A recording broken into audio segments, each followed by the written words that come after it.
সুসমাচার মানে হলো শুভ সংবাদ, যে ঈশ্বর আমাদের ভালোবেসে তার একমাত্র পুত্র যীশুখ্রিস্টকে পাঠিয়েছেন। তিনি আমাদের পাপের জন্য ক্রুশে প্রাণ দিলেন, কবরস্থ হলেন এবং তৃতীয় দিনে পুনরুত্থিত হলেন। যে কেউ তার উপরে বিশ্বাস করে সে পাপ থেকে মুক্তি পায় এবং অনন্ত জীবন লাভ করে। এটাই হলো সুসমাচারের মূল বার্তা।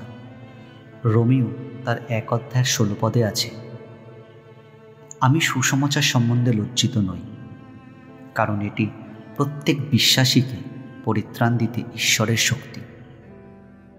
সুসমাচার শুধু শোনার জন্য নয়, ছড়িয়ে দেওয়ার জন্য।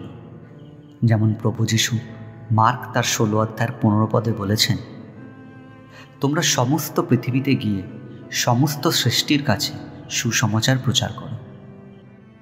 সুসমাচার হলো মানুষকে ঈশ্বরের দিকে ফিরিয়ে আনা, অন্ধকার থেকে আলো, মৃত্যু থেকে জীবনে, নিরাশা থেকে আশায় নিয়ে যাওয়া।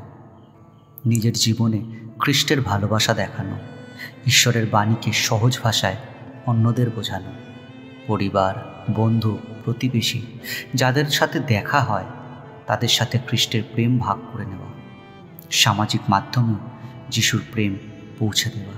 অর্থাৎ সুসমাচার শুধু একটি বার্তা নয়, এটি হলো জীবনের পরিবর্তন।